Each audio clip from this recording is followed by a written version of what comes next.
Happy Monday. Today is June 15th. It's the day after Flag Day, and we have 58 more days until I see you. So that number is getting smaller and smaller every day, and I love it. So I'm happy to hear that. All right. Quick, I want to do a shout out to my friends who joined me on Zoom this morning, and we did a Flag Day drawing. And it was Mariah, Devin, Jackson, Faith, Atalia, Victoria, Edwida, Hilla, and Emilio. So thank you, friends, for joining us on Zoom this morning. We are on chapter 6, and I kind of forgot. Oh yeah, so they're starting to notify people and tell them about the thing that hatched out. Do you guys remember what it was? It was gotta find the page. Oh, he's so cute. Triceratops. All right, we're on chapter 6. After church, this is still the same morning that they contacted Dr. Zemer. I saw Joe Champagne out in his backyard. I went over to talk to him. Hey, Joe, I said. Guess what hatched out of my egg?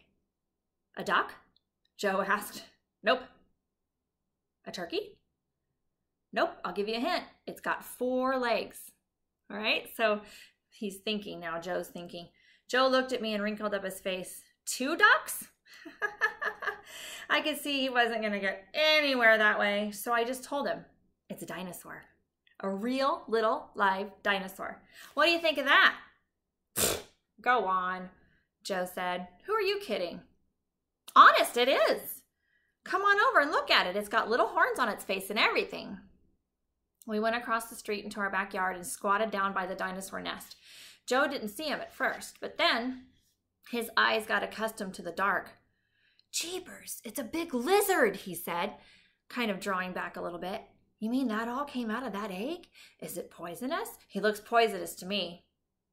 I don't know, I said. I hadn't thought of that before. I'd have to ask Dr. Zemer about it. He didn't seem poisonous. So here, this is Joe down here. And then that's Nate. And there's the little dinosaur. I'll zoom in so you can see him. He's so cute. Let's see. Blah, blah, blah. Anyway, what are you going to feed him? Joe wanted to know. I don't know that either, I said. But I'll find out. And then I'll tame him, and he'll be about the only pet dinosaur in the whole world, I bet. That's not a dinosaur, Joe Champagne said. It's just a big lizard. Where'd you get the idea it was a dinosaur anyway? Dr. Zemer said it was, and he's a paleo something, and he works in a museum, and he knows all about dinosaurs and things like that. Really, he does. He knew the egg was going to hatch out. He knew what kind of an egg it was, too. Joe put his hands on his hips and shook his head slowly back and forth. You know what I think? He said. He's just making fun of you.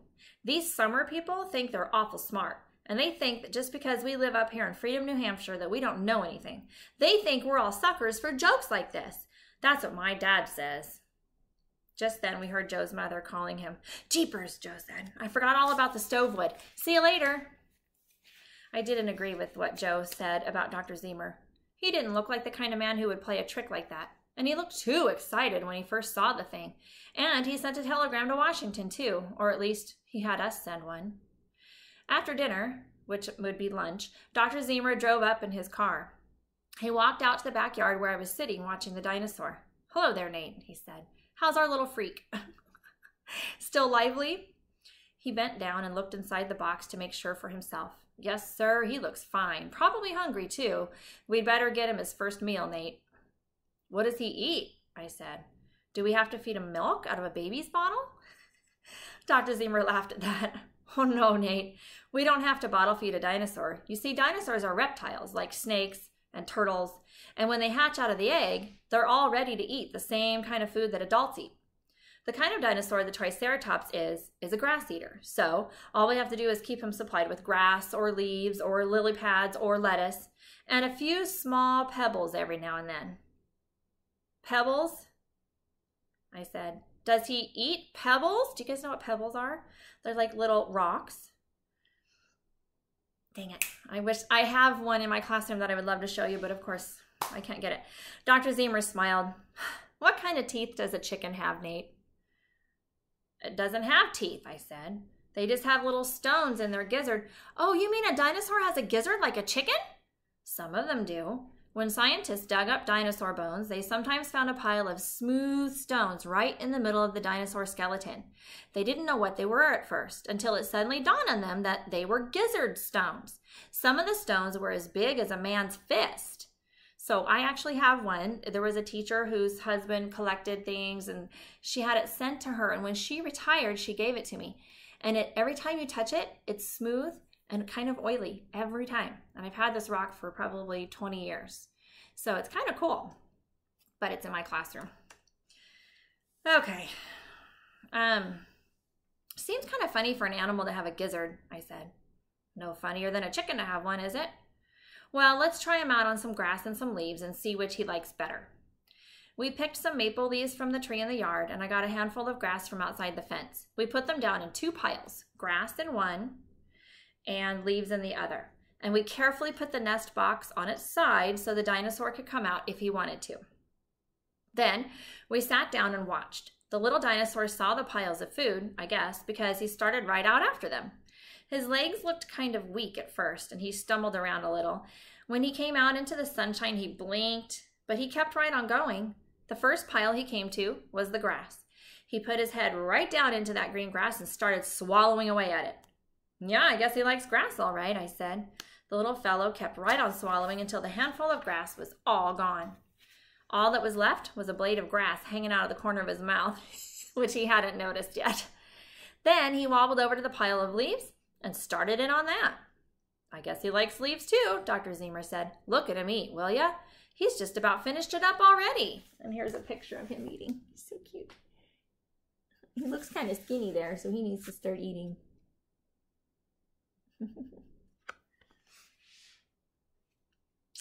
Let's see. I ran over and got some more grass and another handful of leaves. Put them together in one pile, Dr. Zemer said, and then we'll see what he picks out first. You know, like whenever I eat, I like to eat like the corn first or whatever. But let's see if he's picky, and let's see what he eats first. But he didn't stop to pick things out. He just ate his whole way through the pile, and then it was all gone. And when it was all gone, he stood on 3 legs and scratched his neck with his hind foot. Then he walked over to a smooth, sunny place and lay down. Well, Dr. Zemer said, with an appetite like that, he's going to have us keeping busy to keep him supplied with food. Too bad we can't put him in the pasture, but he's too small for that. He'd crawl through the fence, or maybe the goat would hurt him. Oh, she's a very gentle goat, I said. She wouldn't even hurt a kitten. Yeah, maybe not a kitten, but a dinosaur is something very different. Animals can get excited when they see something they haven't come across before. So can people, I guess. We'd better wait till this little fellow gets bigger before we put him in the pasture. By the way, we ought to be keeping a record of his growth. Do you happen to have some scales in the house? Sure, we have some in the kitchen. Mom doesn't ever use them. Shall we carry him in and weigh him? You know, perhaps it would be better policy to bring the scales outside, Dr. Zemer said. Women often have a prejudice against reptiles, you know. We wouldn't want to cause any trouble. See if you can borrow the scales for a while. I ran in and got the scales. When I told Mom what they were for, she said I could keep the scales outside. She didn't want to have anything in her kitchen that creature had touched. I guess Dr. Zemer was right. We put the scales down on the ground. I went over to pick up the animal. He had a bluish skin, like a lizard's, and a funny kind of a beak, something like a snapping turtle has. Of course, he didn't have that mean look like a snapper, but you can never be too sure. I stood there for a moment looking at him. I wasn't scared to pick him up, but you see, I had never handled a dinosaur before, and I didn't really know how to go about it. Dr. Zemer was watching me. What's the matter, Nate? Does he look dangerous? Well, I was just studying how I ought to get a hold of him, I said. He has a kind of a sharp-looking mouth, and I'd just as soon not get my hand nipped. What do you think? Well, to tell the truth, I've never had to deal with any of these fellows when they're alive. My dinosaurs have all been just piles of old bones, and they never tried to bite me. He came over and stood beside me. Let's just see how touchy he is. He put his foot out and he gently poked one of the dinosaur's feet. The dinosaur looked up and looked around. He was pretty sleepy. He looks rather calm and amiable, which is like friendly. The doctor said, "Would you like me to pick him up for the first time?" As a matter of fact, I wasn't too eager to get a hold of him, but somehow I thought I ought to be the one to pick him up first, since he was my dinosaur and all. Besides, I didn't want Dr. Zemer to think I was really scared or anything, so I said, "No thanks, I'll pick him up. All right, Nate, I would suggest you hold him just back of his front legs. He has a short neck, and I don't think he could reach you that way. Be easy now, we don't want to scare him. I reached down slowly and slid my hands around his body. He wriggled a little, but didn't try to bite. His skin felt all warm and loose, sort of slidey and loose. When he seemed to be used to my hands being there, I picked him up slowly and I set him down on the kitchen scales. He kicked a few times while he was in the air, but he settled down again when he was on the scales. He lay there quietly with his thick tail hanging over the edge. I guess he just wanted to sleep. Oh my goodness, that's me almost every day. We looked at the dial on the scales and it said 4¼ pounds. The doctor wrote that down in a little notebook. And I thought the water guy was coming. Sorry, that scared me. Oh, look at him. He's still got a piece of grass hanging out of his beak.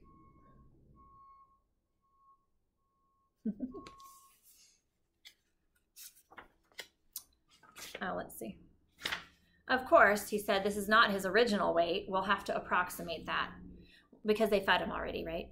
We'll gather as much grass and leaves as we had before and as close as we can estimate it, and then we'll weigh that and see how much he has eaten. We gathered the grass and leaves, and it weighed just a little over a pound. Wow, your baby's got a good appetite, the doctor said. He put away over 1/3 of his own weight. Let's see now. That means that he weighed approximately 3 pounds when he hatched. He wrote that down in his notebook. And now for his length. He took out a tape measure out of his pocket. Set him down on the ground, would you, Nate? I lifted him down on the ground again, and we stretched out his tail, and we measured him from tip to tip. 13½ inches he was, 13½, little dot over a foot. The doctor wrote that down, and then he measured his head, the length of his tail, and his legs, and he wrote the measurements down each time in his notebook. He was very careful about it. What kind of dinosaur did you say this was? I asked. Triceratops, he said, measuring a hind leg. Let's see, 4.5 inches, pelvis to metatarsals. Is a Triceratops poisonous, Dr. Zemer? I asked him. No, sir. Of course, he messed that up, huh? It's supposed to be Triceratops, but he said pops. No, sir, Nate. These fellows had too much armor to need poison. Femur, 2 inches. No, 1.75. I'm not accustomed to working on bones with skin on. Do you think I'd ask you to pick him? I would ask you to pick him up if I thought he was poisonous. Tibia, 2 inches. He was going on at a great rate. Well, how big does the Triceratops get to be? I asked when he finished. Sometimes more than 20 feet long. And it's Triceratops, not pops, my boy. 20 feet? I said, you mean 20 inches, right? No, I mean 20 feet. So at home, see if you can get one of your parents to help you measure out 20 feet. See how long that is. Have them show you because it's a lot. Normally, I would do that in my classroom. That includes the tail, of course, and they may weigh up to 10 tons or so at full size. 10 tons? I almost fell over backward with surprise. My gosh, think of all the grass it would take to feed him. How long does it take him to get that big? I was pretty worried because anything that big would eat up all of Mrs. Parsons' grass in one day, I would think. Oh, it would take a good long time, I'm sure. But the fact is, though, we don't really know much about how fast these animals grew because we've never had one live before. We know about their size, all right, because we found their skeletons, but we don't know how long it took them to reach their full size or how long they lived or their rate of growth. That's why we must keep very careful records on this little fellow. Science is going to be very interested. Just then, I heard the screen door slam at the back of the house, and Cynthia came running out with a paper in her hand. Dr. Zemer, she called. There's a telegram for you. It's from Washington. It came on the telephone, and I wrote it down. She gave the paper to the doctor. He looked at it. His eyebrows went up and down a couple times while he read it. Oh, I had to write pretty fast, Cynthia said, so my handwriting wasn't too good. Oh, pshaw, the doctor said. The old skeptic. Here, Nate, read this. And he handed me the paper. I read it. Cynthia wasn't kidding about her handwriting. It was all I could do to make it out. And it says, Dr. Oscar Zemer, care of Walter Twitchell, Freedom, New Hampshire. Quit comedy, Zemer, you buffoon. Too hot here for jokes. Kennedy. So the scientist that he sent a telegram to wrote back, and basically he thinks he's kidding. Well, how do you like that? The doctor said. The old fool. He never has trusted me since I put a beef bone in his dinosaur collection. Come on, Cynthia, let's go call him and tell him to get a move on. Or we'll give the news to the Museum of Natural History. That'll bring him here all right.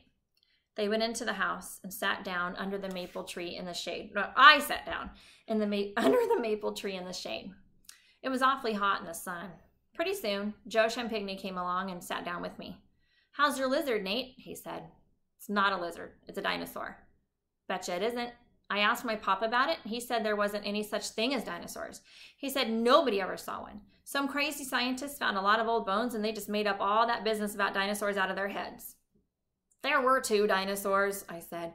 Just because nobody's seen them doesn't mean there weren't any. Besides, if there weren't any dinosaurs, how come I've got one right here? Oh, phooey, that's no dinosaur, Joe said.